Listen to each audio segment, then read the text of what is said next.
우리가 잘 알고 있는 다음과 같은 예화가 있습니다. 세상에서 가장 높고 큰 폭포 중에 나이아가라 폭포가 있지 않습니까? 가장 높고 가장 험준한 폭포예요. 물론 어르신들이 가장 좋아하는 장소입니다. 험준해서도 아니고 커서도 아니고 이름 때문에 나이아가라. 이 험준한 계곡 사이에 펼쳐진 이 나이아가라 폭포 위에서 줄을 놓고 그 사이 그 줄을 놓고 건너가는 줄타기 선수가 있었어요. 그날도 많은 사람들이 한쪽 편에 몰려들었습니다. 이 줄타기 선수가 몰려든 사람들을 보더니 이렇게 얘기를 했습니다. 당신들은 내가 이 줄을 타고 성공적으로 저쪽으로 건너갈 수 있다고 보십니까? 사람들이 일제히 네! 라고 대답을 했어요. 물론 그는 깊고 험준한 계곡을 잘 건너갔어요. 외줄줄을 잘 타고 아주 무사히 잘 건너갔습니다. 사람들은 그것을 보고 막 열광을 하겠지요. 그가 손을 흔들어서 열광하고 있는 사람들을 다시 또 잠잠하게 했어요. 그리고 또 얘기했습니다. 당신들은 내가 이 의자를 뒤에 짊어매고 이 폭포를 건널 수 있다고 보십니까? 다시 군중들이 네! 라고 대답을 했지요. 그는 이 위험스럽게 보이는 폭포를 아주 의기양양하게 안전하게 잘 건너갔다 왔어요. 여기서 사람들이 와 대단하다. 보통 이제 장대를 갖고 이렇게 가잖아요. 근데 의자를 없고 그냥 간 거예요. 와 대단하다. 막 열광을 했습니다. 이 군중을 향해서 다시 이 사람이 세 번째 물어봤어요. 여러분은 이번에는 내가 이 등 뒤에 의자에 사람을 태우고 무사히 건너갔다 올 수 있을 거라고 보십니까?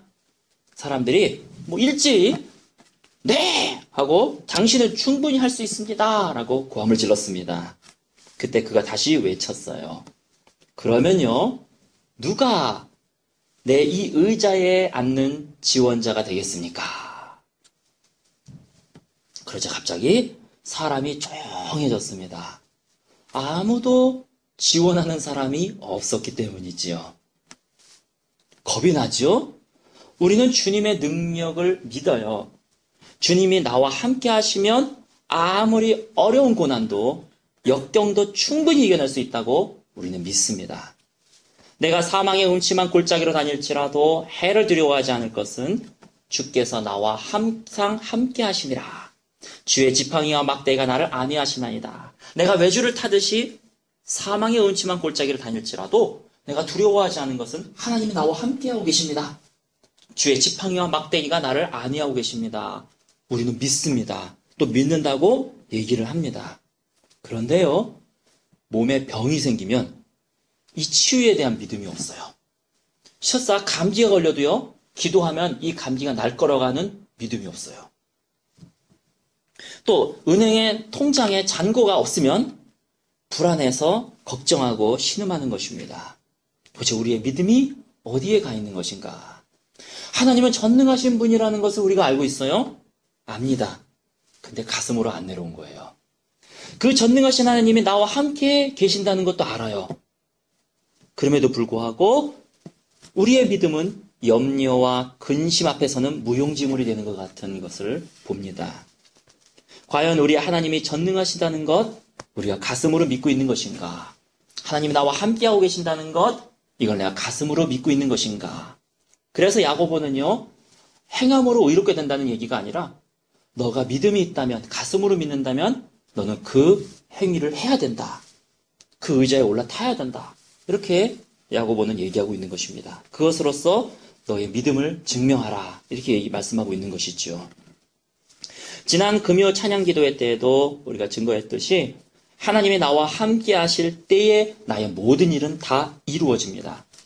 성경은요, 모든 일의 성공과 실패는 나의 능력이 있다고 말한 적이 없어요. 너가 능력이 있기 때문에 성공할 수 있다? 말한 적이 없어요. 너가 지혜가 있기 때문에 성공할 수 있다? 말한 적이 없어요. 저도요, 목사긴 하지만 매일마다 그런 고민을 해요. 내가 그 얘기 왜 했을까? 내가 그 말 왜 했을까? 그리고 나는 왜 이렇게 지혜가 없을까? 그 순간에 이렇게 딱 하는 지혜가 있었으면은 일이 아주 잘 성사됐었을 텐데 내가 왜 그런 지혜가 없었을까? 이렇게 후회할 때가 많아요. 사단은 거기다 한 단계 더 나아갑니다. 네가 그렇게 지혜도 없고 능력도 없고 그러니 너가 어디 잘 되나 보자. 절망스러운 얘기를 할 때가 있어요. 아니요. 그때 바로 박차고 일어나야 됩니다. 성경은 나의 지혜로 잘 된다고 말씀하신 적이 없어요. 나의 능력으로 잘 된다고 말씀하신 적이 없어요. 성경에 말하는 모든 일의 성공과 실패는요, 하나님이 나와 함께 하시기 때문에 너희는 이길 수 있다, 승리할 수 있다라고 말씀하시는 것입니다. 역대상 11장에 보면은요, 만군의 여호와께서 함께 하시니 다윗이 점점 강성하여 가니라. 만군의 여호와께서 함께 계시니 다윗이 점점 강성하여 가니라. 다윗이 강성했던 이유는 하나님이 그와 함께 하셨다는 것이에요. 사사기 6장 11절에 보면은요, 우리가 잘 아는 기드온의 말씀이 있습니다. 밀을요, 포도주 틀에서 타자 그랬어요. 왜? 뺏길까봐. 이때 사람들이 밀만 수확을 하면은 이걸 다 빼앗아 갔기 때문에. 자, 웃긴 상황이 벌어지죠? 여러분이 알고 있는 말씀이에요. 12절에 여호와의 사자가 기드온에게 나타나 이르되 큰 용사여. 하나님이 나를 바라보는 관점과 내가 내 자신을 바라보는 관점은 다르다는 거예요. 나는요, 두려웠기 때문에 밀을 포도주 틀에서 이거 밀을 타작하고 있어요. 그러나 하나님은요, 그런 나를 보고 뭐라고 말씀하세요? 큰 용사여. 이렇게 얘기하고 있는 것입니다.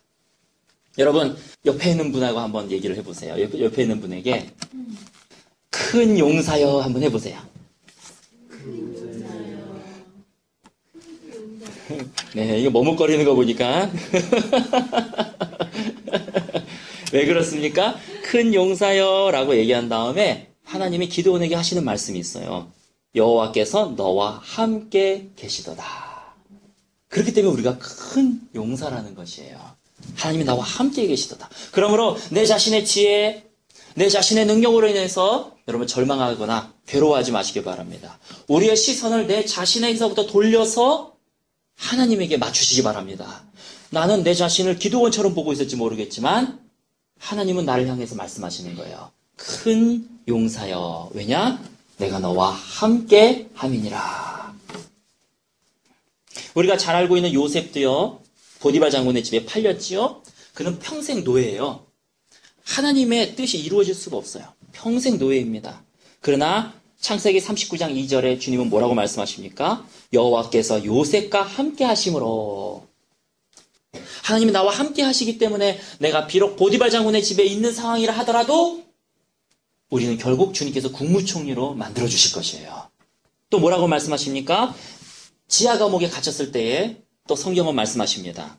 여호와께서 요셉과 함께 하시고 그에게 인자를 더하사 간수장의 은혜를 받게 하시매 여호와께서 요셉과 거기서도 함께 하셨다. 지하 감옥은 해가 들어오지 않는 곳이에요. 지금처럼 형광등이 있는 것도 아니고요. 촛불 몇 개 켜고 있는 곳이죠.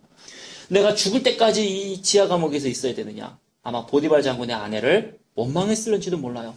그러나 중요한 것은요, 하나님이 거기서도 요셉과 함께 하셨다. 이 믿음이 요셉의 10년 가운데 심어졌다는 것이에요.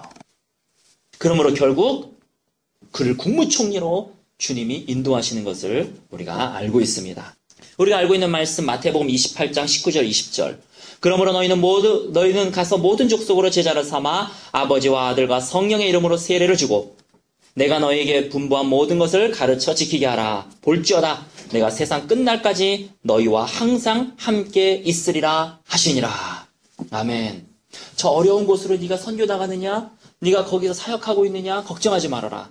볼지어다 내가 항상 너와 함께 할 것이다. 그러므로 너의 사역지에서 너는 뒤로 물러가 침륜에 빠지지 말아라. 어떠한 상황에 있을지라도 내가 너와 함께 한다는 것을 굳게 믿고 일어나 앞으로 전진하라. 요셉을 보아라. 기드온을 보아라. 다윗을 보아라. 주님은 말씀하시고 있는 것입니다. 그러므로 하나님이 나와 함께 하심을 믿음으로써 기드온과 같은 강한 용사가 되어지시기를 예수님의 이름으로 축원합니다. 하나님이 나와 함께 하고 계시기 때문에 우리는 어떻게 할 수 있는가? 우리 예인이가 저를 찾을 때가 있어요. 갈급하게 찾을 때가 있는데 가장 그 중에서 많이 찾을 때의 이유 중에 하나는 지 혼자 있기에 무서울 때. 지 혼자 있기에 무서울 때는 저를 찾습니다. 아빠! 그러면 이제 저는 얘가 왜 찾는지 알아요. 아, 또 지 혼자 있구만. 그래서 이제 갑니다. 아빠 여기 있어주세요. 아, 아빠 지금 뭐 하다가 왔어. 아, 여기 있어주세요. 내가 가면은요, 제가 있는 곳으로 따라와요. 아빠랑 같이 있겠다는 거예요. 우리가 하나님이 나와 함께 하신다면은요, 그렇게 아빠를 의지할 수가 있어요. 내 아빠니까. 내가 의지할 수가 있어요. 나 혼자 인생길을 걸어가면 나는 두렵고 염려할 수 있습니다. 그러나 하나님이 나의 아버지가 되시고 나의 아빠가 되시기 때문에 하나님을 의지할 수가 있어요. 신명기 30장 20절에도 이렇게 써져 있습니다. 너희 하나님을 여호와를 사랑하고 그의 말씀을 청종하여 그를 의지하라. 그는 너의 생명이시오. 너가 하나님을 의지한다면 그는 너의 생명이 될 것이다. 내 장수이시니 너가 하나님을 의지한다면 하나님은 너를 건강하게 장수하게 해주실 것이다. 여호와께서 내 조상 아브라함과 이삭과 야곱에게 주리라고 맹세하신 땅에 내가 거주하리라. 너가 하나님을 의지한다면 하나님이 너의 기업이 되어 주실 것이다. 주님은 말씀하고 계시는 것입니다. 여러분, 하나님을 의지한다는 것은요, 그분의 등에 있는 의자에 내가 올라타는 것을 얘기해요. 내 앞에 나이아가라 같은 험준한 계곡이 있고 내 앞에 높고 큰 폭포 같은 장애물이 있다 할지라도 내가 그것을 건너가기 위한 유일한 방법은 뭐예요? 거기서 절절절절 매고 있는 게 건너가는 방법이 아닙니다. 내가 그것을 건너갈 수 있는 유일한 길은 외줄타기 하는 그분의 등에 있는 의자에 내가 앉는 거예요. 그것이 바로 하나님을 의지한다는 것입니다. 목숨을 걸고 그에게 의지하는 것이에요. 내가 떨어질까봐 어떡하지? 내가 그분 말씀대로 살고 그분에 의지하게 되면 내가 가다가 떨어지는 거 아니야? 아니요. 목숨을 걸고 그분을 의지하는 것. 그것이 바로 하나님의 능력에 의지한다는 것입니다. 이 세상을 이길 힘은 하나님을 의지하는 데에 있는 것입니다. 시편 115편 9절 10절도 이렇게 쓰여져 있어요. 이스라엘아 여호와를 의지하라. 그는 너희의 도움이시요 너희의 방패시로다. 여호와를 의지하라. 그는 너희의 도움이시다. 여호와를 의지하라. 그는 너희의 방패이시다. 너가 도움이 필요하느냐? 여호와를 의지하라. 그러면 그가 너를 도와줄 것이다. 너가 적으로부터의 공격이 있느냐? 여호와를 의지하라. 그러면 그가 너의 방패가 되실 것이니라. 우리가 방금 폈던 역대하 14장 우리의 본문으로 우리 되돌아오겠습니다. 역대하 14장에 보면은 북이스라엘과 남유다가 있었는데 북이스라엘 왕이 있었고 남유다의 왕이 각각 왕이 있겠죠? 남유다에는 아사라고 하는 왕이 있었어요. 아사 왕. 이름은 꽤 썩 좋은 것 같진 않아요. 아사 왕이 있었어요. 근데 이 아사 왕의 아버지는 상당히 악한 못된 왕이었었습니다. 근데 어떻게 그 아버지 밑에서 아사와 같은 착한 왕이 나왔을지 잘 모르겠어요. 어쨌든 이 아사 왕은요, 선한 왕으로서 유다를 41년간 통치를 했습니다. 처음 10년간은 아주 평화의 시기였었어요. 그래서 유다 백성들이 주님께 돌아올 수 있도록 아사 왕이 많이 도왔습니다. 산당들을 또 없애버렸어요. 그 다음에 그 제단을 둘러싸고 있는 아사레 상도 다 없애버렸어요. 유다 백성들이 하나님을 섬기는데 불필요한 것들은 다 없애버렸어요. 그래서 10년간은 잘 평안했습니다. 우리가요, 평안할 시기에는요, 그냥 다 잘 되는 것 같아요. 나의 믿음도요, 막 성장하는 것 같아요. 그러나 이 아사왕 때에 위기가 닥쳐왔어요. 이집트의 군대 장관 세라가, 이 사람은 에티오피아 사람이거든요. 대군을 이끌고 유다를 공격하기 시작을 했습니다. 이 이집트 나라와 유다 나라를 비교해 봤을 때는요, 세 발의 피예요. 저기는 수없는 우리보다도 몇백 배, 몇천 배의 군사들이 있고 몇천 배의 말들이 있어요. 이 적은 군대를 소유한 아사는요, 이제 아사 직전에 있게 되는 것이죠. 내가 저거를 건너가야 되는데, 내가 이걸 이겨야 되는데, 주님 내가 어떻게 합니까? 근데 제일 먼저 하나님을 의지한다는 것에 대한 개념을 말씀을 드리도록 하겠습니다. 하나님을 의지한다는 것이 무엇이냐? 바로 아사처럼 하나님께 제일 먼저 나와 기도한다는 것이에요. 그러면 내가 어떻게 하나님을 의지해야 됩니까? 내가 이 상황 속에서 내가 어떻게 하나님을 의지해야 됩니까? 제일 먼저 나와 기도하시기 바랍니다. 그것이 하나님을 의지한다는 첫 번째 의미예요. 평소 때는 믿음이 좋은 것 같지만 어떤 때 내 믿음이 확증됩니까? 바로 위기가 왔을 때 내 믿음이 판가름이 난다는 것입니다. 바로 위기가 왔을 때. 어떤 사람은 위기가 오면은요, 제일 먼저 하나님 앞에 나아가서 기도합니다. 그런가 보면 어떤 사람은요, 근심과 염려 속에서 계속 일을 해결하려고 허둥지둥 친다는 것이죠. 아사는 하나님을 의지했던 왕입니다. 그가 하나님께 기도했을 때에 주님께서는 놀라운 승리를 주신 것이에요. 아사는요, 바로 첫 번째 사람이었었어요. 역경이 다가왔을 때에 주님 앞에 제일 먼저 가서 무릎을 꿇고 주님 도와주시옵소서. 주님, 내가 주님을 의지하오니 내가 저 적군과 싸워서 승리하게 하여 주시옵소서 하고 울면서 부르짖었다는 것이에요. 우리 역대하 14장 11절 12절을 보겠습니다. 역대하 14장 11절 12절 11절 12절 자, 우리 한 목소리로 같이 봉독하겠습니다. 시작. 아사가 그의 하나님 여호와께 부르짖어 이르되 여호와여, 힘이 강한 자와 약한 자 사이에는 주밖에 도와줄 이가 없사오니 우리 하나님 여호와여, 우리를 도우소서. 우리가 주를 의지하오며 주의 이름을 의탁하옵고 이 많은 무리를 치러 왔나이다. 여호와여, 주는 우리 하나님이시오니 원하건대 사람이 주를 이기지 못하게 하옵소서 하였더니 부르짖어 아사가 그의 하나님 여호와께 부르짖어 이르되라고 얘기합니다. 소식을 듣자마자 아사는 어찌할꼬 하고 허둥지둥거리는 것이 아니라 자기 힘으로 막 어떻게 해보려고 하는 것이 아니라 그 이전에 먼저 하나님 앞에 가서 부르짖어 기도했다는 것이에요. 하나님을 의지한다는 첫 번째 개념은 제일 먼저 가서 주님께 기도한다는 것입니다. 그리고 주님으로부터 도움을 구하고 주님께 부르짖는다는 것입니다. 그러자 12절에 같이 읽겠습니다. 시작. 여호와께서 구스 사람들을 아사와 유다 사람들 앞에서 치시니 구스 사람들이 도망하는지라. 여러분, 1대 100이에요. 1대 100. 한 사람이 100명을 쳐 죽여야지 돼요. 그런데 한 명이 100명을 쳐부수게 되는 역사가 일어났던 것입니다. 여러분, 역대하 14장 말씀을 여러분 믿습니까? 그렇다면은 우리가 기도하면은 우리 안에 있는 모든 역경들이 주님께서 개입하셔가지고 우리를 도우시라는 것을 믿으시기 바랍니다.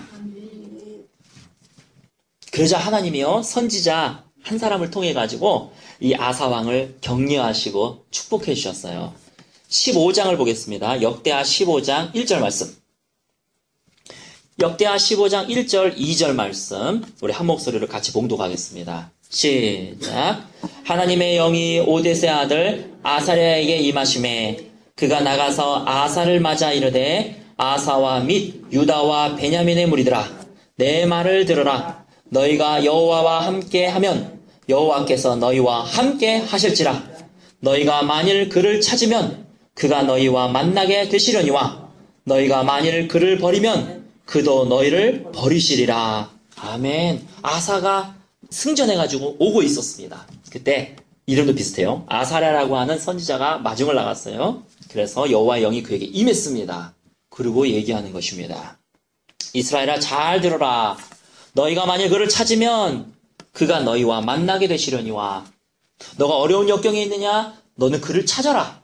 그러면 그가 너를 만나 주실 것이다.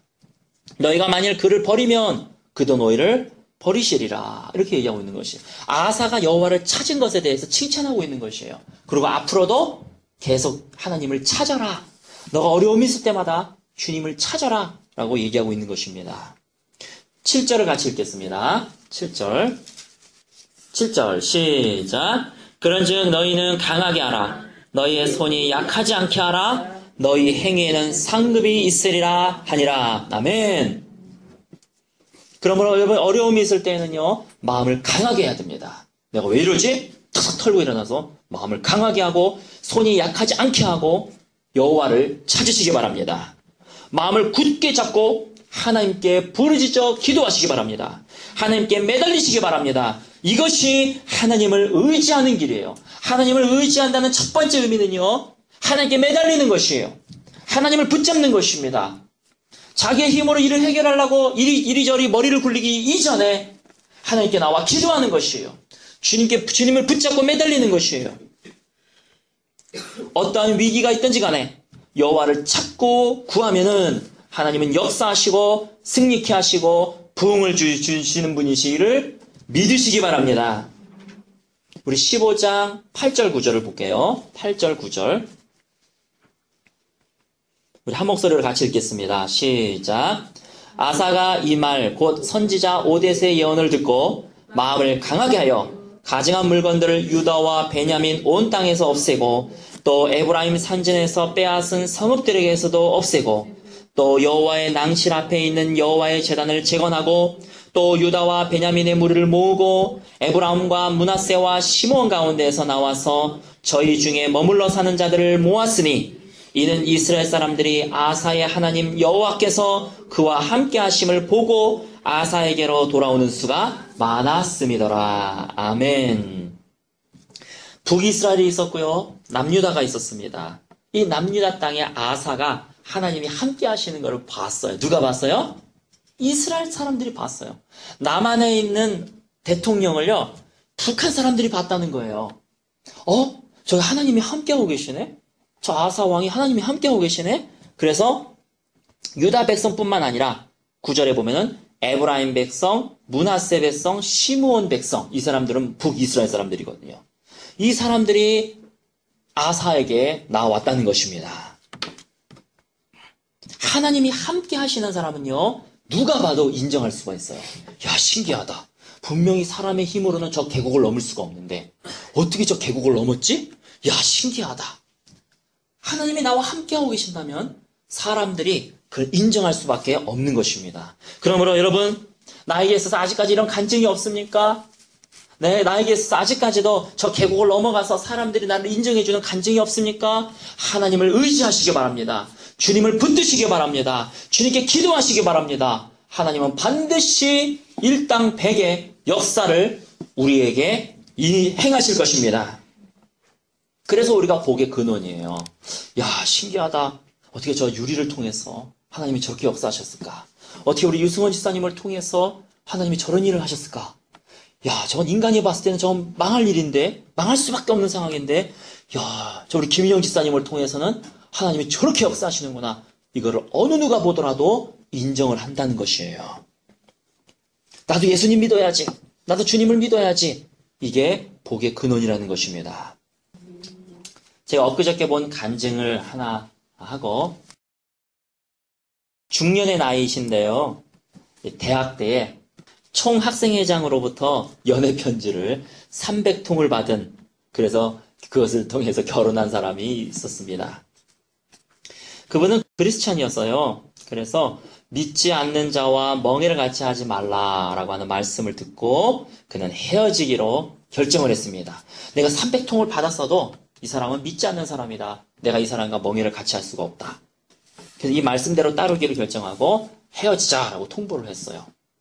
당시 그때 이 남자가 군대에 있었습니다. 이 편지를 받아들고는 탈령에서 나왔어요. 나 이 사람을 놓칠 수 없다. 탈령에서 나오고는 그 앞에서 죽겠다라고 요란을 피웠죠. 그러는 바람에 이 여자가 하나님 말씀을 어기고 그 사람과 결혼을 했다고 그래요. 그러나 결혼을 하고서는요, 이 남자가 교회를 안 나가더랍니다. 그래서 자기도 안 나가게 되었대요. 그러다 보니 하나님에 대한 관심은 사라지고 이 세상이 더 좋아 보이는 거예요. 한 번 안 나가기 시작하면 두 번 안 나가게 되고 두 번 안 나가기 시작하면 세 번 안 나가게 되는 것이죠. 거기에다가 사업도 잘 되더랍니다.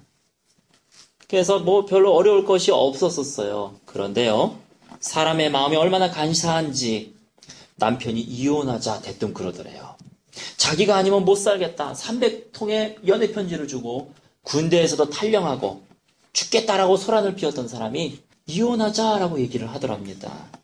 10길 물길은 알아도 한 길 사람 마음은 모른다라고 하는 그런 얘기가 있는 것처럼, 여러분, 그 당시의 감정, 그 당시의 마음이 전부가 아닙니다. 지금 내가 느끼는 감정, 이게 전부가 아니에요. 지금 내가 가지고 있는 마음, 이게 전부가 아닙니다. 노래도 있잖아요.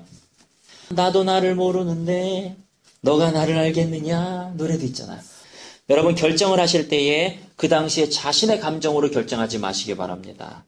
그 당시에 자신의 마음과 상관없이 여러분들이 말씀을 붙들고 말씀이 뭐라고 말씀하시는가, 거기에 여러분 움직이시기 바랍니다. 그러다가 IMF가 터졌대요. 그러자 남편 사업의 실패로 인해서 빚더미에 올라가게 되었다 그래요. 당시 자신은 학교 교사였었는데 자신의 월급으로는요, 이 빚의 이자를 갚기도 벅벅했다고 합니다. 그래서 평생을 내가 교사하면서 이자만 갚다가 끝나겠구나. 자기의 모습이 그렇게 한탄스러웠다고 그래요. 남편은 빚쟁이들을 피해서 도망가고 남편의 가게의 처분을 내가 해야 되고 남편은 어디선가 사라졌고 모든 빚쟁이들을 자기가 다 상대하는 처지에 있었다고 합니다. 밤에 불을 켜고서는요, 살 수가 없었다 그래요. 불만 켜면은 빚쟁이들이 거기 사람이 있는 줄 알고 막 몰려 들어와가지고 돈 달라고 하도 때를 쓰는 바람에 밤에도 어둠 속에서 불을 꺼놓고 아무도 없는 것처럼 그렇게 나날을 살아갔다고 해요. 그러다가 야밤 도주를 했는데 대학가 근처에 10평짜리 원룸이 있었는데 공기 4개만 들고 달밤에 야밤 도주하듯 글로 들어갔다고 합니다. 먹을 게 없고 해가지고 감자 한 상자 정도만 갖다 놓고 감자와 김치 먹고 또 감자와 김치 먹고 첫째 애가 초등학생이었는데 애들 2명과 셋이서 감자 먹고 김치 먹고 이렇게 매 끼니를 먹었다고 합니다. 자기에게 폐차 직전에 남편의 차가 하나 있었는데 어쨌든 움직이니까 그 차를 몰고 주유소로 갔대요. 기름이 다 떨어져가지고 호주머니에 손을 집어넣었더니 2,000원밖에 없더랍니다. 2,000원. 그래서 가가지고 기름 넣어주세요. 얼마 넣어줄까요? 2,000원이요. 그랬더니 이 차 기름 넣어주는 사람이 빤히 쳐다보더니 뭐라고요? 2,000원이요. 그래서 2,000원을 기름을 넣었다는 거예요. 차 세금도 내지 못해가지고 번호판도 나라에서 2번을 띄어갔대요. 그리고 2 사람 다 신용 불량자가 됐다는 것입니다. 어느 날 교회 목사님이 원룸에 신방으로 오셨대요. 자기가 2층 양옥집에서 2층짜리 집에서 떵떵거리고 살다가 장사도 잘 됐고 10평 원룸으로 이사한 것을 보시고는 너무나 마음이 아파하시고 안타까워하셨다는 것입니다. 그러다가 어떠한 감동이 오셨는지 요 말라기 3장에 이 말씀을 주셨다는 거예요. 우리가 알고 있는 말씀이에요. 그 말씀은 이겁니다. 만군의 여호와가 이르노라. 너희 조상들의 날로부터 너희가 나의 규례를 떠나 지키지 아니하였도다. 그런즉 내게로 돌아오라. 이 책망의 말이잖아요. 책망의 말. 야, 이 신방 가가지고 뭐가 잘못되었는데 신방 가가지고 이 말씀을 전한다는 그것도 참 대단하신 것 같아요. 어쨌든 그런즉 내게로 돌아오라. 그리하면 나도 너희에게로 돌아가리라 하였더니 너희가 이르기를 우리가 어떻게 하여야 돌아가리까 하는도다. 그러면 주님 어떻게 하여야 내가 주님께로 돌아갑니까? 그들이 물었다는 거예요.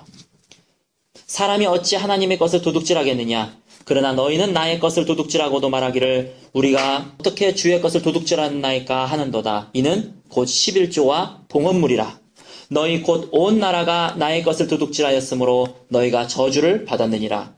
만군의 여호와가 이르노라. 너희의 온전한 11조를 창고에 들여 나의 집에 양식이 있게 하고 그것으로 나를 시험하여 내가 하늘 문을 열고 너희에게 복을 쌓을 것이 없도록 붙지 아니하나 보라. 만군의 여호와가 이르노라. 내가 너희를 위하여 메뚜기를 금하여 너희 토지 소산을 먹어 없애지 못하게 하며 너희의 밭에 포도나무 열매가 기한 전에 떨어지지 않게 하리니 너희의 땅이 아름다워짐으로 모든 이방인들이 너희를 복되다 하리라. 만군의 여호와의 말이니라. 아멘. 우리가 위로의 말을 원할 수도 있습니다. 그러나 이 말씀을 통해서 내가 이랬었구나. 내가 어떻게 해야 되겠구나. 그것을 바로 잡아주고 그래서 그분이 주님 안에서 이러한 큰 쓰임을 받게 하는 것, 그것도 너무나 귀한 것이죠. 참 어떻게 이 처지에 이런 말씀을 주셨는가. 참 안쓰럽기도 하지만 목사님은 이 말씀을 주셨고 자신은 이 말씀을 받는데 감동이 왔다는 거예요. 신기하게도. 하나님은 나에게서 빼앗아가는 분이 아니시구나. 이 하늘에 차곡차곡 내가 드린 것들이 차곡차곡 하늘에 쌓이는 거구나 하는 마음의 감동이 오더랍니다. 목사님도 대단하고 성도도 참 대단해요. 그때부터 그분의 마음에 기쁨이 오기 시작을 하더래요. 내가 드렸던 모든 것들이 다 천국에 쌓이고 있구나. 내가 이 세상만 바라보고 살았는데 이 세상이 다가 아니구나. 내가 비록 이 땅에서는 돈이 없지만 저 하늘에서는 차곡차곡 쌓여 있겠구나. 내가 비록 이 땅에서는 월세 단칸방 안에 살지만은 저 하늘에서는 나를 위해 예비해놓은 나의 집이 있겠구나. 수많은 부자 중에서 일부를 내는 것보다 내 생활비 전부를 낸 이 과부를 주님께서 더 기뻐하시는구나. 자기가 그 속에서 기뻐하면서 살았다는 것입니다. 아무것도 없는 자 같으나 내가 다 가진 자구나. 나에게는 보장된 천국이 있고 나에게는 집이 있구나. 쌓여있는 것들이 있구나. 이런 말씀같이 자신이 부자인 것을 알게 되었다는 거예요. 그러면서 간증을 하는 거예요. 내가 부자였었어요. 내가 부자더라고요. 내가 내 뒤에 있을 하늘나라를 아니까 이 땅에서는 돈이 좀 없어도 기쁨이 오더라는 거예요. 예수님이 하늘 영광 버리고 이 땅에 오셔서 가난하게 되신 것은 나를 부유하게 하기 위함이라는 것을 본인이 알게 되었다는 것입니다. 예수님이 나의 주인이시면 가만히 생각해보자. 예수님이 나의 주인이시면 내 빚은 다 주님 거네. 이 빚이 내 게 아니네. 이거 내가 갚아야 될 게 아니네. 예수님이 나의 주인이신데 그럼 주인이 책임져야지. 내가 왜? 이런 생각이 들더라는 거예요. 그리고 주님 것이 다 내 거네. 그러면서 이 빚에 대한 염려가 싹 사라지더라고 간증을 했습니다. 그 다음서부터 기쁨으로 일하고 또 기쁨으로 살아갔다는 것이에요. 그런데 어느 날 깍두기가 찾아왔다고 합니다. 교무실에서 이렇게 앉아있는데 한 무섭게 생긴 머리 쫙 민 사람이 탁 이러고 찾아오더니 자기 부하들은 교무실 앞에 착 세워두고 탁 들어와가지고 자기를 부르더래요. 자기 책상에 와서. 자기가 너무 무서워가지고 덜덜덜 떨면서 커피 한 잔을 다 주었다 그래요. 그랬더니 그 사람이 종이 한 장을 딱 내보이더니 한 달 내로 500을 갚어. 안 갚으면 너 교사 다 안 주어라. 빨리 서명해. 그러더라는 거예요. 너무 무서워가지고 자기가 얼떨결에 그냥 서명을 해줘버렸대요. 그리고 가더랍니다. 가고 난 다음에 자기가 정신을 차린 거예요. 내가 지금 뭐 한 거지? 어떻게 한 달 내로 내가 500을 갚을 수가 있어? 그 당시 돈으로. 이자만 해도 사채 이자는 엄청나잖아요. 이자만 해도 원금보다 더 많을 텐데 이걸 내가 무슨 수로 갚어? 그래서 그날서부터 이제 새벽 예배에 나가서 너무 울기 시작을 했다는 거예요. 이 각서 붙들고 가가지고 주님 앞에 부르짖었다는 것입니다. 중요한 건 이거예요. 주님 앞에 부르짖었다는 것이에요. 주님, 하나님 나 어떡해요? 하나님 나 어떡해요? 내가 어떡해요? 주님 나 이게 교사하면서 이자라도 갚고 있는데 교사까지도 못하면 내가 어떡해요? 하고 엉엉 울면서 이 각서 붙들고 계속 나갔다는 거예요. 주님 날 도와주세요. 주님 도와주세요. 이거 어떻게 좀 해결해 주세요. 주님 앞에 계속 기도했다는 것입니다. 딱 한 달째가 됐을 때 남편의 가게가 기적적으로 처분이 되었대요. 안 팔리던 게 기적적으로 처분이 돼가지고 그것도 좋은 가격으로 처분이 된 것 같아요. 그래서 바로 딱 그 날짜에 이자와 더불어 500을 다 갚았다는 거예요. 주님 앞에 부르짖었더니 하나님이 실제로 존재하시고 살아계시는 그 하나님이 나를 도우셨다는 거예요. 그거 너무 기쁘게 그가 간증을 하는 거예요. 그러더니 그 다음에도요, 하나님이 30배, 60배, 100배의 열매를 맺게 해주시는데 남편이 새롭게 사업을 시작을 했는데 이 사업이 잘 돼가지고 모든 빚이 싹 갚아지게 되고 집도 새로 얻게 되고 남편과 또 두 자녀와 더불어 기쁘게 주님께서 갚아주셨다는 것이에요. 근데 문제가 하나 생겼어요. 10년 만에 자기 월급에 차압이 풀린 것까지는 좋고 새로운 집도 좋고 다 좋은데 2011년에 아파서 병원에 갔더니 당신은 암입니다. 암 선고를 받았다는 거예요. 아니 이제 좀 먹고 살만한데 이게 왜 갑자기 왜 암 선고냐? 그런 생각을 하다가 갑자기 대뜸 그런 생각이 들어오더래요. 참 그것도 하나님의 은혜예요. 참 신기해요. 하나님이 주시는 생각이에요. 갑자기 야 너가 1, 2년 전까지만 해도 너 돈이 하나도 없었잖아. 그때 네가 암 선고를 받았어 봐. 너를 어떻게 치료하니? 네가 어떻게 치료가 되니? 너가 지금 암 선고는 받았지만 병원에 가면은 네 병원비는 있잖아. 그런 생각이 들더래요. 맞다. 이것도 하나님의 은혜다 싶은 생각이 들어가지고 병원에 갔다 그래요. 그래서 지금은요, 암도 싹 치료가 되고, 그래서 지금은 건강하게 주님을 영화롭게 하면서 살고 있다라고 하는 간증을 했습니다. 이분의 삶을 보면 참 파란만장한 삶이에요. 어떻게 이런 삶이 있을 수 있을까? 그러나 그가 중요한 것은 주님께 부르짖었더니, 주님께 매달렸더니 하나님이 갚아주시고, 또 자기가 뿌린 것도 30배, 60배, 100배로 갚아주셨다는 것입니다. 여러분, 하나님이 우리와 함께하고 계십니다. 아무리 어려운 상황이라 할지라도 여러분이 우리가 하나님께 부르짖으면 하나님은 그 전능하신 능력으로 모든 것을 해결해 주시는 분이실 줄 믿습니다. 하나님을 의지함으로써 믿음으로 이 세상을 이기는 저와 여러분 되시기를 예수님의 이름으로 축원합니다. 주님께 매달리십시오. 주님을 의지하십시오. 주님을 붙드십시오. 하나님은 반드시 여러분의 기도를 응답하시고 역사하여 주시는 분이신 줄 믿으시기 바랍니다. 같이 기도하시겠습니다.